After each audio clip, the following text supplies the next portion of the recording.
பிரியமானவர்களே, அன்பர் இயேசுவின் நல்ல நாமத்தில் வாழ்த்துக்கள். சந்தோஷமா இருக்கீங்களா பிரியமானவர்களே? நாம் சந்தோஷமாகவே இருப்போம். ஏன்னா நம்ம அப்பா அனுதினம் நம்மோடு பேசுகிற அப்பா. அதனால நம்ம கவலைப்பட வேண்டாம் பிரியமானவர்களே. பொய் பேச மாட்டாங்க, உண்மையை பேசுகிற தெய்வம் அப்பா. ஆதலால் ஓசியா தீர்க்கதரிசியின் புத்தகம் 11ஆம் அதிகாரம் 8வது வசனம் சொல்லுகிறது, எப்ராஹிமே, நான் உன்னை எப்படி கைவிடுவேன்? இஸ்ரவேலே, நான் உன்னை எப்படி ஒப்பு கொடுப்பேன்? பாத்தீங்களா?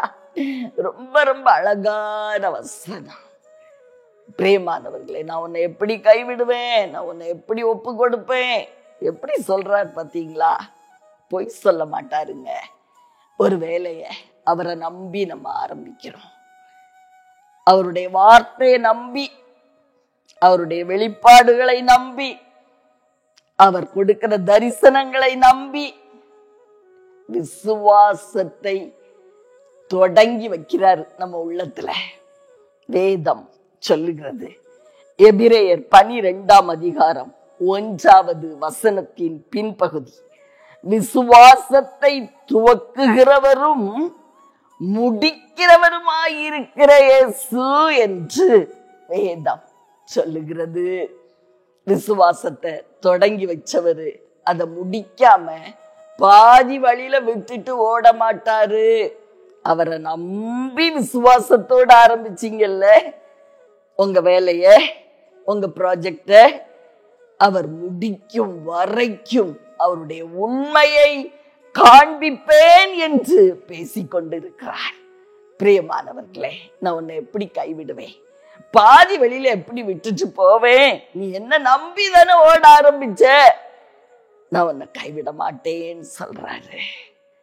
நான் உன்னை எப்படி ஒப்பு கொடுப்பேன்? அடுத்து இப்படியாய் சொல்லுகிறார். யாரோட கையில ஒப்பு கொடுக்க மாட்டாரா? நம்மை சதா பின் தொடருகிற பொல்லாத எதிரியாகிய பிசாசு. பிரியமானவர்களே, அவன் எப்பவும் நம்மை ஜெயிக்கும்படியாய் நம்மோடு யுத்தம் பண்ணுவான். நான் ஓவர் கம் பண்ணுவேன். நான் இந்த மனுஷனை, தேவனுடைய மகன் என்று சொல்லப்படுகிற இந்த மனுஷனை நான் ஜெயிப்பேன். அதான் அவனுடைய யுத்தத்தின் கருப்பொருளே அதுதான். பிரியமானவர்களே, இன்னைக்கு ஆவியானவர் சொல்லுகிறார், நான் எப்படி ஒன்னு அவன் கையில ஒப்பு கொடுப்பேன்?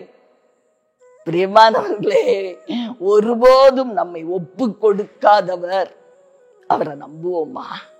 நான் எப்பவும் ஜெபிப்பேன், அப்பா, பொல்லாத பிசாசு என்னையோ என் சந்ததிகளையோ மேற்கொள்ளாதபடி கிருபை செய்யும். அவன் யுத்தம் பண்ணுவான், கட்டாயம் நம்ம வழியில வருவான். ஆனால் மேற்கொள்ளாமல் நம்மை காக்கிறவர் நம்முடைய தெய்வம், நம் அருள்நாதர், நம் பரலோக தகப்பன். ஆதலால் கவலைப்படாதிருங்கள் பிரியமானவர்களே. நம்ம கைவிடவும் மாட்டார், ஒப்பு கொடுக்கவும் மாட்டார். உங்களுக்காக ஜெபிக்கட்டுமா? அன்பின் பரலோக தகப்பனே, அருமையான எங்கள் நல்ல ரட்சகரே, நாதா, ஆவியான அன்பு தெய்வமே, எங்களை ஒப்பு கொடுக்க மாட்டேன், விட்டு கொடுக்க மாட்டேன்னு பேசுறீங்க சுவாமி. எங்க வழிகள்ல எங்களை விட்டு கொடுக்க மாட்டீங்க, தோற்று போக விட மாட்டீங்க, பாதி வழியில விட்டுட்டு போக மாட்டீங்க. உங்களை நம்பி நிற்கிறோம். எங்களை பொல்லாத பிசாசின் கையில ஒப்பு கொடுக்க மாட்டீங்க சுவாமி. உங்க இரக்கமுள்ள கரத்துல எங்களை ஒப்பு கொடுக்கிறோம். அவன் எங்களை மேற்கொள்ளாதபடி கிருபை செய்யும்.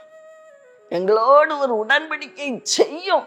அன்பு மகனே, மகளே, பொல்லாத பிசாசு உன்னை மேற்கொள்ள நான் விடுவதில்லை என்று வாக்கு கொடும் தெய்வமே, இந்த நாள் அப்படியான ஒரு வாக்கை உங்க சமூகத்தில் இருந்து பெற்றுக் கொள்ளுகிறேன். என் ஜனங்களிடத்தில் எடுத்துக் கொடுக்கிறேன்.